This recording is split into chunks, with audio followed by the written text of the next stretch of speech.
So we're here today in the beautiful countryside and we're on the Honda GB350S and the BSA Goldstar 650, and we're going to compare these two bikes because if you are looking for a modern classic motorcycle, there isn't a huge amount of choice on the market. And you may say it's like comparing apples to oranges, but it isn't really. And even if it is, does that matter? Because we have to make choices like that every day in our lives. Obviously the 650 is faster than the 350, but in terms of looks, if you want a modern classic motorcycle, sometimes looks trump speed. So like I said, looks sometimes trumps power and speed and torque. We'll go into all of that as well in the video. We're also going to go into all of the modern classic motorcycles that are on the market at the moment, because the choice isn't that wide if you think about it. There's bikes from Royal Enfield, Moto Guzzi, BSA, Honda, what else? Triumph, of course, with the Bonnevilles, and there was Kawasaki with the W800, but that in the UK has gone, probably because of emissions. I don't know, it might just because of sales. Some people would argue that the Z650RS and the Z900RS, or Z900 etc, would be included in the modern classic bracket, but I don't really think they are. No, they're not. They're sort of the tank looks modern, classic, maybe the seat, but that's probably about it, isn't it? Yeah, the rest of it is kind of just a naked bike that they've done some slightly different styling on. Same with the Yamaha XSR range. It doesn't feel like a modern classic at all. It feels like a modern bike. So let's start with comparing these two directly because we're on them. And let's start with the looks, shall we? Let us know in the comments which one you think is the better looking of the two. Obviously the Honda's brand new to the UK and EU market, and it is a good looking bike, isn't it? Very, yeah. It's I think really the nice. engine, personally, is better looking. Yeah, I agree, and I think the main reason for that is that they've stuck with a two-tone, so it's mostly black, and then you've got a chrome accent, you know, on the Derby cover, as Harley Davidson would call it, and the rocker cover. Is that what you would call it? I don't know. Clutch cover, Yeah. or yeah, I mean that shiny bit. Yeah, the shiny bit looks nice. Whereas the BSA engine, looks-wise, it's not too dissimilar to the original BSA Goldstar engines in this, you know, the shape of this. They've kind of tried to keep with that. But I just think the finish, the actual paint finish, isn't quite right, and it just makes it look a little bit cheaper than it is. So I think if it had a brushed, a polished metal look, or the fully blacked out version, having the choice between those two, and rather than having three different colours and the logo being a sticker, looks a little bit tacky. So they just could do with a little bit of tweaking with the sort of finish on this engine, then it would be pretty damn nice. I think people might argue that it doesn't look like the original BSA engine. No. That was good looking. It was, but it's sort of taken design, you know, cues from that, with this shape here, and yeah, well, yeah. If you look at them, Let us know if you agree with Darcy on that one. I'm not saying it looks as good. I'm saying it's it's got fins. yeah. Yeah, I think that, so. The Honda definitely wins with the engine in looks wise. Obviously, this is performance wise is, you know, quite nice, isn't it? It's very good. Yeah. It's very torquey, you know. I notice, you know, if you're at 3,000 RPM and you just give it a little bit of throttle, it really does pull very nicely and smoothly, but with character at the same time, you know. Yeah. And I noticed with this, when it's cold, it's not very happy till it's warmed up. It sort of stutters a little bit, but that's probably down to getting through the EU 5, what do they call it now? Regulations. It's Euro 5. Yeah, Euro 5, because you know, they have to check the emissions at low RPMs and cold, and so that's the reason for it. It's not Honda's fault, because they know how to make brilliant engines. We know that. We've ridden some very old Hondas and they're perfect. So these regulations do stifle motorcycles, and manufacturers have to fit in with that, but then obviously people afterwards can do what they like and get all the bits off that make it restricted and make it breathe a bit more. Well, I would say the same about this, because you know, when it's cold, it doesn't particularly, you know, it feels like it's choked up a bit, and if you try and blip the throttle to rev match a gear, often it just won't rev, and then you'll lock up the back wheel. So you've got to be careful when this bike is cold and get it warmed up.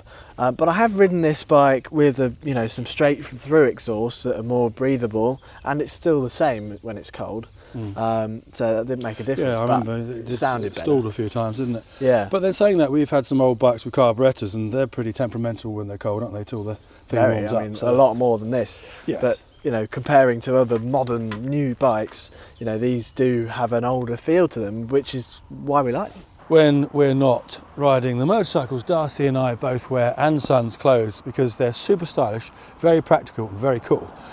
You can literally dress yourself from head to foot in Ann Sons clothes, and we absolutely love them. These clothes are not only fantastic looking, but they really are practical as well. You've got pockets for everything, and you've also got, on these trousers, these are the Joey crew pants, you've got a slot for knee pads. So if you're someone who does a practical job and you're on the floor, maybe you're making furniture or something like that, these are really practical.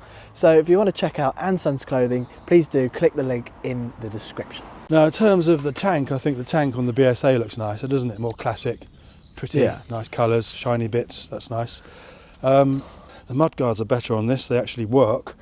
Whereas on this one we've noticed, same road, same day, this is very dirty and that is barely dirty. Yeah, big difference. This is only dirty right on the bottom where the catalytic converter is, but the Honda is literally caked in mud all the way up to the top of the frame. The whole engine is filthy. Yeah. So that just shows you mudguards that are big and classic. This proves our point that we keep hammering on about. They work. And on the back here there's a bit of mud on the back of the seat and on top of the mudguard because it's very narrow and tapered, whereas on yours there's none. No, there's a little bit sort of on this chrome sidebar and a bit on the exhaust, but not a lot. So proper mudguards do their job and look beautiful.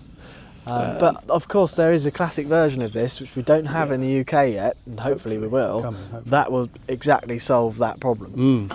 And on the screen here, the dial, we've got an analog dial, which is a good thing, but it's slightly off-centered and it's got this weird bit on the side. Doesn't look brilliant, does it? It's okay, whereas on that, It's so nice. I mean, to me, this is the best designed dial setup on any modern classic or any new motorcycle, to be honest. There are some that are really beautiful as well. Like, I remember the Norton dial being very, very nice. what we like about the Honda is that you've got a centre stand as well as a side stand, and the BSA's only got a... Sorry, my phone's ringing. Hello? Florence, hello. Nice to speak to you again. How are you? Yeah, I loved that film. Yeah, it was brilliant. Yeah, you were fantastic in it. Awesome. Yeah, you want people to subscribe to the channel? Okay. I can't really tell them, can I? Can you say? All right, so you tell your friends then. Yeah, they should subscribe. All right, well, we'll see you soon. Okay, nice to speak to you. Bye. Bye-bye.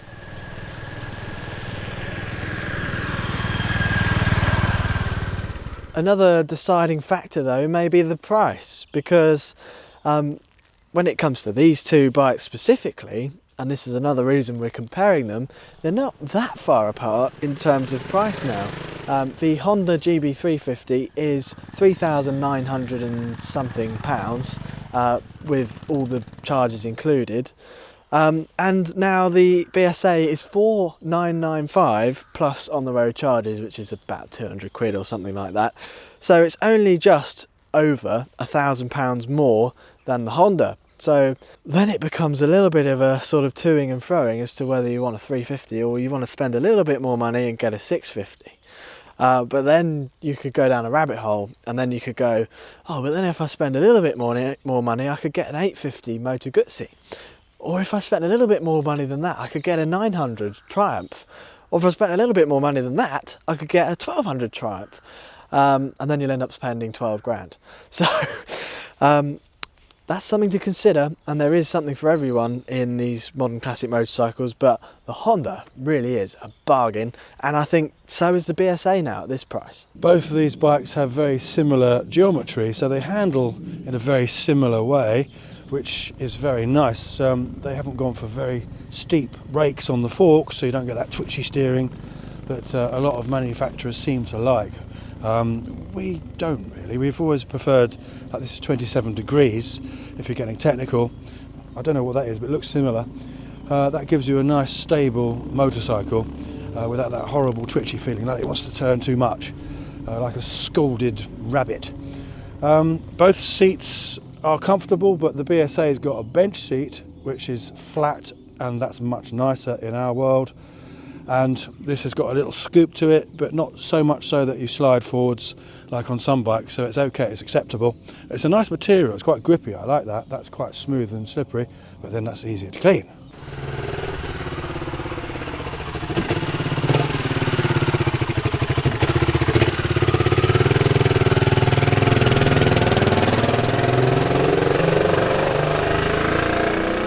Worried about sitting on mine. I thought I was going to fall over then. Nearly went in the... We're on very boggy ground here. Very. Nearly sunk into it. Now, so we've compared these two, and again, you know, it's 50-50. Sometimes you think, well, I'd go for that one, but then I'd go for this one. It's not clear cut with these things. It never is it? No. I like both bikes a lot. Of course, if you need speed, you need a 650. So that's the easiest elimination, isn't it? Yeah. So 350s and 650s kind of look similar if you're getting a modern classic. Well, then you've got 900s and 1200s, aren't you? So we're coming to that. Yeah. I was going to ask you a question, because it's a difficult question, but which modern classic do you think that you can buy new today is the best one? In terms of looks, then it's got to be the Royal Enfield Classic 350. And the new colour schemes for 2025 are beautiful. Yeah. And of course the Goan Classic is beautiful, which is only in India at the moment. Whether it comes here or not, I don't know. Hope it does. I hope so, but I don't think it will. But what I like about the Classic 350, it's got the perfect fully covered mud guards. It's got a beautiful classic style. Everything about it from front to back is just right. And, you know, we've got the Classic 650, haven't we, of course? Yeah, which But we haven't ridden yet. I think looks-wise, the Classic 350 looks more classic. It looks more right. Yet the 650 is good too. God, it's hard, isn't it? As the 650, because it's set on that sort of same platform as the Shotgun and the Super Meteor, I think it just looks perhaps slightly too compact for I think it needs to have a slightly longer wheelbase, perhaps even be more raked out. Just from looking at it, it just looks a little bit too squashed. Yeah, it's definitely a modern classic rather than a true classic, isn't it? Whereas the Classic 350 looks like a true classic. Yeah, it could easily be a 1960s motorbike, couldn't it? It looks wise. It could, and people often mistake it for one. Yeah. So if you were saying, let's just say what we're going to do a dedicated video, by the way, with the Royal Enfield 350s side by side with this. But if we were saying between the 350s, you've got this one, you've got all the Royal Enfield 350s. There aren't any others, are there? No, and I wonder if BSA will bring one out. I did hear rumours that they might bring out a 350, but I've not heard anything further than that for a long time. So whether they do or not, I think they should, because I think it's especially in India, it's a huge market for 350, classic looking motorcycles, as Royal Enfield clearly dominate that market worldwide. And obviously Honda now, there's no secret that they want to compete. So, Royal Enfield have got the biggest share in the modern classic sector. And I think, as another motorcycle brand, you'd be stupid not to try and compete with them.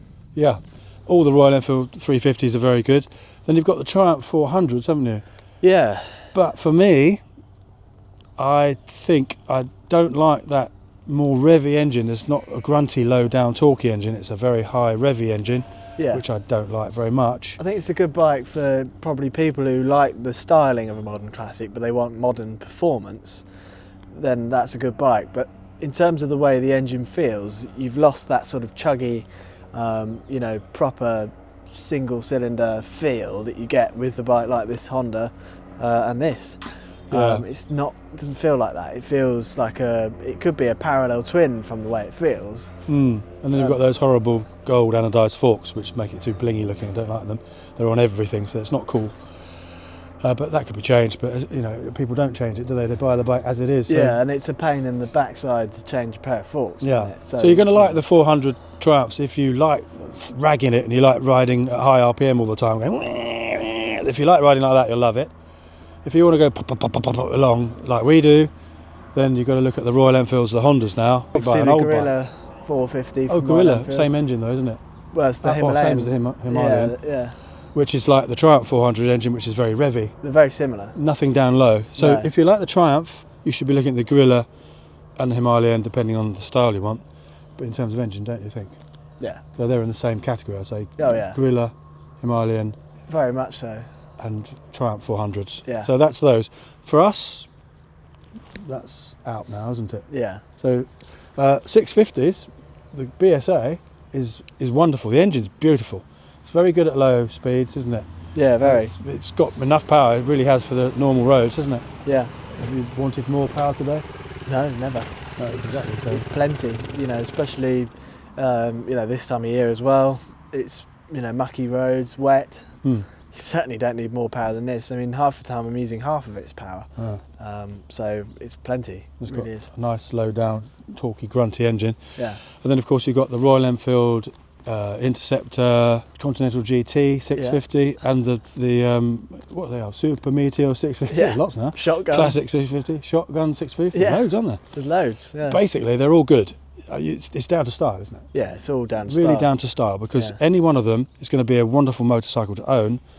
You've got to go basic, completely on looks. Would you agree with me? Yeah. Well, that's I suppose exactly what they're trying to do is build a bike that. Oh, and the Bear 650 now. Yeah. Well, that's kind of it's there. But it's slightly different because it's more of a scrambler and it will go anywhere. It's a proper scrambler, and we love the isn't Bear, it? don't we? I really It's one like of our it. favourite bikes of all Yeah, time. I loved it. So yeah, the Bear is up there for different reasons, isn't it? I think if you're just looking at pure road bikes, then the ones we've just mentioned, the Bear is definitely something if you want to do a bit of scrambling, go off-road down a country green lane. We off-roaded the Bear in India quite a lot, didn't we? Yeah. And it was very good. Really, very yeah. good. There was a sort of a motocrossy scramble track around the back of the Motorverse Festival, and I took the Bear around that through some dips and jumps, and it was brilliant. Really, really brilliant. Yeah, it So was. they're good off-road. Yeah, very. No, I think if you're a sort of rider like us who don't want to go too fast, you just want to enjoy the ride, the places you're riding through, and look at things and stop here and there, then the 350s and the 650s are perfect. Yeah. Absolutely perfect. Any one of them. Down to style. Now, moving up a bit, you've got the Moto Guzzi, which you have. Yes, and that is it's definitely a step forward. It's about 65 horsepower and 80 something newton meters of torque, so it does feel like it's got plenty of grunt, and I think that is probably the most you'll ever need on the actual British roads and most of Europe. You get up to speed perfectly quick enough. It handles really nicely, that bike, absolutely stunning handling, and I think it's probably, apart from the Norton Commando 961, it's the most characterful modern classic you can buy. The engine is a proper air-cooled 850cc not parallel twin, V-twin. I don't know, get my bike wrong. It's a transversal V-twin, so it comes out to the side. It's got so much character, and it's shaft-driven. What a bike! It really is. It is lovely. And a few comments have been asking me where my Guzzi is. And there will be a video coming very soon. I've had a bit of a nightmare trying to sort out the seat for it, so I've not been able to ride it because I haven't had a seat.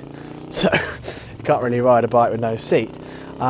So that should be coming back soon, and I'll do a video about what happened, and I'm going to tune it and take the baffles out of the exhaust, so it's going to sound absolutely incredible. Yeah, definitely.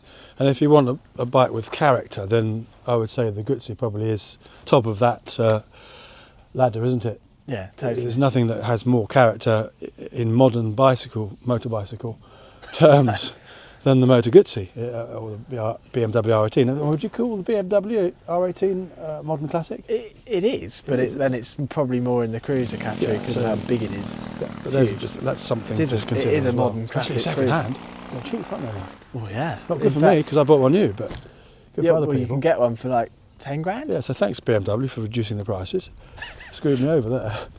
But they had no choice, did they? No. Well, yeah, never mind. That's out of the equation on this discussion, isn't it? But then if you want to go up to the Triumph Bonnevilles, you've got the 900 Bonnevilles, which is a lovely engine, isn't it? It is, we've said it's the Goldilocks, it's just right, because you've got plenty of grunt for slow speed riding, but you've got quite a lot of power and torque for faster riding, so it's really good on the motorways for travelling longer distances. That's a great bike. You've ridden the 900, haven't you? How would you compare that to your Guzzi then? I mean, power-wise, it's pretty similar, but the Guzzi's got way more character. The Triumph engine, it's a nice engine. It's got a nice feel to it. It sounds nice with the right exhaust, but it's not particularly characterful. It's very smooth, and you don't really feel connected with the engine so much when you're riding one of those bikes. Even compared to other bikes like the Interceptor 650, that engine has got a bit more character. The Triumph engine just leaves you a little bit sort of wanting for more in terms of that department, whereas the Guzzi, you feel everything, it's really, really connected to the bike. It does, yeah. I think it took me a long time to realise, having ridden all of the Triumph Bonnevilles, but then one of the last times I rode one, I got the sort of USP of it, which is basically it rides like a modern motorcycle, and it has the look of a classic motorcycle. Yeah, that's pretty much sums it up, doesn't it? Yeah, I mean, it would keep up with modern bikes of its that are completely different, but it looks nice. And then you've got the 1200s, which are more powerful, faster, they accelerate faster, they're a bit more snappy, and if you want to go fast, then they're a very good choice, aren't they? Yeah, I rode the T120 in Korea for the first time, and that's a nice bike. It's beautiful. Yeah, it gets people's attention. Everyone looks at it. But in Korea, they've got a bit of a sort of obsession with Triumphs. That's like the bike to have in Korea, interestingly. Yeah. But yeah, it is a nice bike. And they're cool. All these sort of bikes are cool. But just while I've got Triumph in my head, we test rode, reviewed, you must watch the video, the Rickman Matisse. It's a 1980 model with a 1970s Triumph twin Bonneville, I suppose you'd call it, engine, 650cc, and it's magnificent. Oh, so good. It's just a carburettor, 2 exhaust pipes, very, very loud, very raw, quite snappy, isn't it? Yeah. And just so much character and so much fun. I mean, it eclipses modern bikes in terms of character and grin factor. Even though it's not as fast, you don't care because it's like, wow, this thing's fantastic. So it just shows you how refinement has made things a little bit more bland. Yeah, and I think a lot of people sometimes when they look at a modern classic, the Norton Commando is a good example. They say, "Oh, I hate the engine. It's it's like an old bike. It's rubbish." But they've missed the point. The bike's probably not the right bike for you. You should probably go and buy a Z900 RS from Kawasaki if you want a really smooth, modern feeling engine. The whole reason behind that Norton is to give you that classic feel, but with a bit of modern reliability. Obviously it's not going to be as reliable with having a pushrod engine and things like that as a Z900, for example, but my god, has it got character. I think it'll be reliable, but just you do have to adjust the bits and pieces and a little bit more maintenance, but it's not hard. No. But you do get more character. Character has been ironed out from refinement, from laws, from rules, regulations and all that sort of thing. And bikes are a little bit stifled now, which we may have said earlier, because they have to have a lot of restriction for emissions reasons. So as we're talking about modern classics, if you want speed combined with the look, then you're probably looking at the Triumphs, Bonnevilles, and closely followed by the Guzzi. Would you say? Yeah, and if you want character as well, Guzzi. If you don't need that speed, but you want enough speed, then a 650 is your answer, and it is, like we said, down to looks because they're all good. Yeah. And there's not a bad one amongst them, is there? No, it's purely down to what you like in terms of the looks. And then if you just want to poodle around, a bit more fuel economy with a bit of style, 350s. Yeah. So again, it's down to looks because they're all good. There's not one bad one amongst them. So it's not like, well, this is the best one, because everyone's got a different opinion about what looks nice. So this is brilliant. I'd be happy with this if it was my only bike, for sure. And any of the other 350s. So it is down to looks. Yeah. So that's it. Go and buy one. Any of the 20. Or get a horse. We've narrowed it down, haven't we? Yeah, we have. Well, we were thinking about doing this versus the Interceptor again, because I did do a video years ago when this first came out versus the Interceptor, but objectively looking back, it's a rubbish video compared to what we produce now, and I had a problem with my mic and it kept going. So we should probably film an up-to-date version of that, perhaps. Yeah. Okay. So we'll do something. There's lots coming anyway, basically, and there's lots of classic bikes coming as well. If you're not into classic bikes, I'd still watch the videos because they're interesting. Because we're not just talking about specs and going, "Oh, I've got this guy." It's actually, we're making it interesting. You're getting the feel for what motorcycling used to be like, and objectively, it's quite useful information to weigh up how bikes have become now, and you can see where we come from in our mind, in our thinking. So they're still quite entertaining. We always try and make our videos entertaining, so hopefully they are. Yeah. If you watch this far, you must agree with us. If you stopped in the first 30 seconds, like some people do, then you'll never know. Yeah. So anyway, we'll see you on the next video. Yes. See you next time.